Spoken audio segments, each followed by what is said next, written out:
Ladies and gentlemen, welcome to Linked In for August 29th, 2012. My name is Link, bringing you community interaction and gaming discussions. To submit a question, please read the description below. In the background, you will see some Guild Wars PvP footage. I am playing the Guardian, and I am pretty much wrecking people, and I'm also able to take on, like you'll see in the video, I'm taking on 8 people, and they do about 18k damage to me, and I just sit there and tanked it all while they were getting low on health. Guardian's a little bit overpowered in PvP, same thing as Mesmer, but yet again, game's on release, and it actually gets officially is launched as of yesterday, so that's a thing. Anyway, we have 2 questions today, and these are actually some older questions from about 4 days ago, when my last LinkedIn was. And don't worry guys, the Guild Wars content still will be coming, and I may do a League content. Well, I will do League content. It's actually coming up before this video. I've already made it as for today, so that'll be posted before this, and that's your League content for the week. Maybe a little bit more if I feel like it. Okay, so that's a minute wasted. Let's get to the video, the questions. So, question 1. Do you think that Riot has nerfed KogMaw too much? He lacks the damage of other ADCs, AD carries for those of you who don't know, currently. Now, wow, I am tired, it's like almost midnight. If yes, what do you think they need to fix? Or do you think he needs a rework? This is sent in by Jacob. Ha, I get it. Anyway, so, do I think KogMaw has been nerfed too much? Yes and no. Now, why do I think he's not been nerfed a lot? Because he has so much utility in his kit, he is kind of amazing. He does really well with a Taric lane. Now what I mean by this is, so Taric can stun you, walk in, and you shatter. Shatter lowers your defense. And then you can have KogMaw use his Q and lower the defense even further. Now, if I'm not mistaken, Q is his ability that increases his attack speed and shreds armor upon using. So right there, you have the person's armor down rather far. Then you can also activate your secondary ability, which chisels off their health and gives you increased range, so when they start to run, you can still hit them. So there's utility in his kit, which allows him very good early harass. Now you also have to keep in mind that he has his ultimate, which he can use to check bushes, and also harass from a long range. This is another great thing on KogMaw. He also has his slow, which that needs to be a faster cast, if anything, because it just feels really slow and clunky. But I mean, the slow amount is great. I always feel when I'm inside that slow that it's just like, whoa, need to get moving. And while you're in that, he can destroy you. So his early game is phenomenal. His mid game during roaming is decent. He's gonna have to go with his support if he's going to go for any viable ganks, but besides that, if he's well fed or even well farmed, he still has a high probability of keeping his gameplay and not really losing it.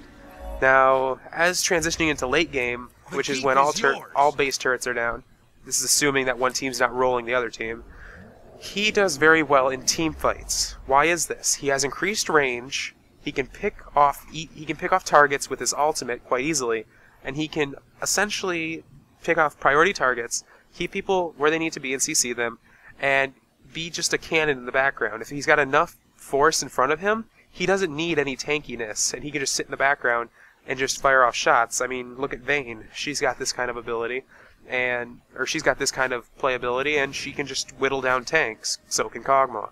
They don't really need Madrid's Blood Razors because they have a built-in ability for this in case they're going up against a tanky team. Varus also has this ability, for those of you who do not know. Now, if he could get a rework, what would I rework? I'd make his slow come off faster. I'd make extra particles for when... This is visual, mind you. Visual and tweaking. Make his particles on his Q more obvious to what they do. Because, maybe have it... Because you really can't tell when that goes down. And when that goes down, you should actually back off your target unless you know you can get the kill, because that's kind of dumb if you continue. But I mean, just add some extra particles and do things like that. Now, for his kit, what do I see needs to be changed? His ultimate's great for chasing and great for picking off targets that flash away. We also have his Q, which is great for early game and destroys most targets quite quickly. He's also a very exceptional dragon and baron threat, especially early game, because of these debuffs and buffs. And he even has that passive buff that increases attack speed. I see nothing wrong with his kit. Maybe a little bit of tweaking on his base damage, that it scales a little bit more. I think it scales at 2.5 right now. I could be wrong, but maybe make it where it scales a little bit more. Okay, on to the second question. The second question is by Mindlord. If you could make a champion for LoL, what would it be? I actually have two ideas, and one of these ideas was if I ever managed to get enough referrals, I'm actually going to make them. So, we have a champion. We don't have anyone in the AD carry range that uses a machine gun. People, you can argue Corky, but I don't argue Corky. So, here is what the guy will be. He will be some sort of military commando. Maybe he'll be like the lead commando and actually like lead all the commando skins. I don't know.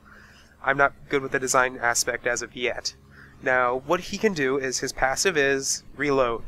After 10 basic attacks, he has to reload, and that takes a second. Now, the buff from this is his base attack speed is 1.2.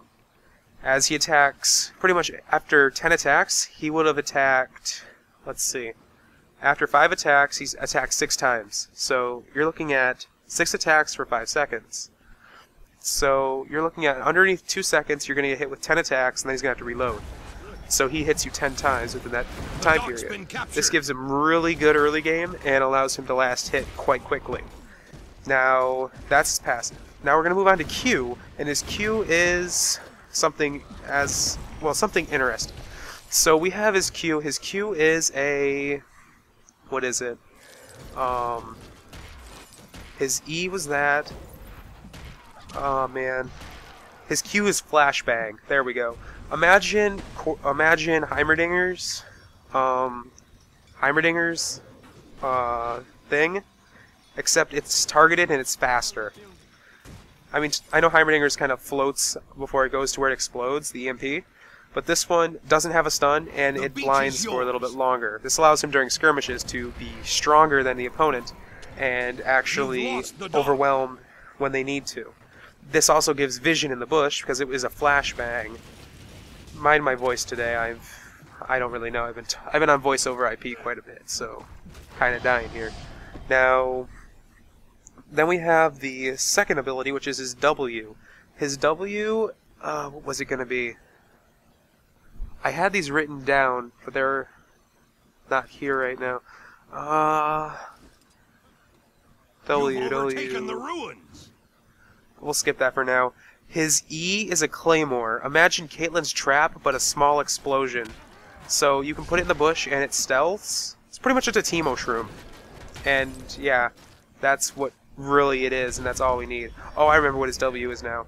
His W is essentially a stun. It's a small leap to a stun.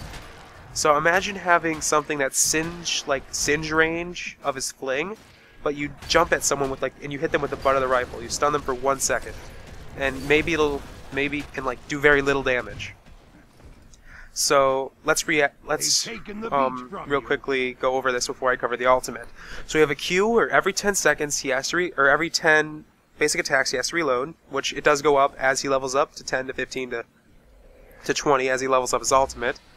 Then we have a Q, which is a flashbang that gives you vision in a bush and blinds a target. And then we have his W, which is a singed range fling, which is essentially a 1 second stun, so he can pick out priority targets during team fights and go after them. Then we have his Claymore, which it doesn't give vision, and even though they explode, you still can't see in the bush. It does damage to targets, and it kind of deters them and the support from sitting in the bush. Then we have the ultimate, which I find to be quite hilarious. We're looking at a noob tube, for lack of better words. Under the gun grenade launcher. Now, as this levels up, think about Corky's projectile. It's essentially that, but it's a lob, and it takes a little bit longer to get to its target. Corky's takes like a matter of a second. This will take maybe a second and a half. It actually has to fly to its target and then blow up. Now, if you're in the middle of that, you actually take more damage than you are on the outside. It kind of like Ziggs' ult, except it's very precise. It's like the size of a minion is the middle. And like, it'll explode no matter what. It's just the closer you are to the explosion. Now, this will be on an ammo system, and you can hold up to, at level 1, 6, level 2, 9, and level 12, or level 12, level 3, 12. This will also have a KogMaw and Kassadin type debuff, where if he keeps using it and using it, it costs more and more.